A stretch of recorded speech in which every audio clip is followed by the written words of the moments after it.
most people understand that conflict within an organization can be problematic and costly.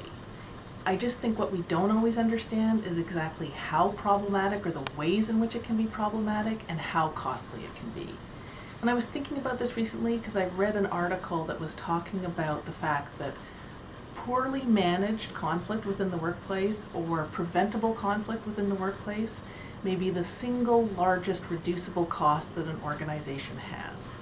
And it went on to say that up to 65% of performance issues relate to conflicts between employees, or between an employee and a manager, and not related to the employee not having skills or lacking motivation. So there's a lot of evidence to suggest that organizational conflict is a significant issue. And I think if we asked most people about it, they would recognize that conflict can create distractions. So people are going to be chatting about the conflict. It can impact morale. It can impact performance. It can create stress and health problems for people.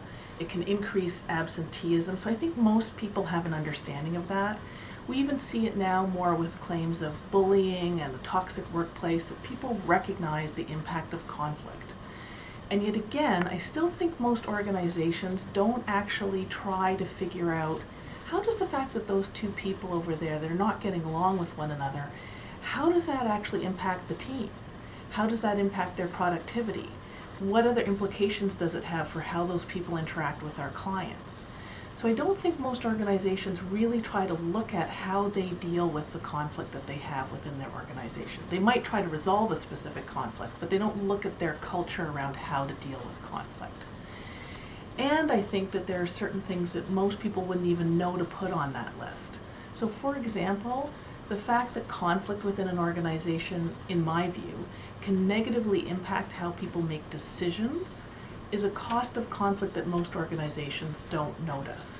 So if you've got, for example, the heads of two departments, and they've had a conflict, maybe it's a personality conflict, they just don't like each other, or maybe it's something where they've had a conflict in the past about allocating resources or a particular approach to a project, and they got into conflict, and they didn't resolve it in a way that left things lingering between them.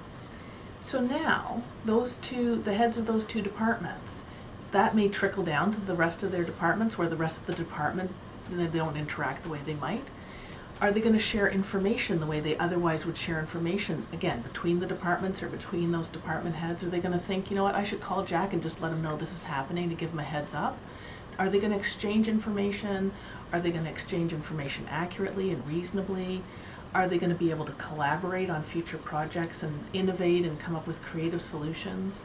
So not only does conflict within an organization have the costs that we typically think of, so impacting morale and impacting productivity, I think most people wouldn't recognize that it also impacts decision making. Which is all the more reason, in my view, why organizations have to look at, how are we going to respond to conflict within this organization? How much time and attention they need to put into that, and to make sure that people within the organization have the skills to avoid preventable conflicts and to resolve conflicts appropriately to minimize these costs to the organization.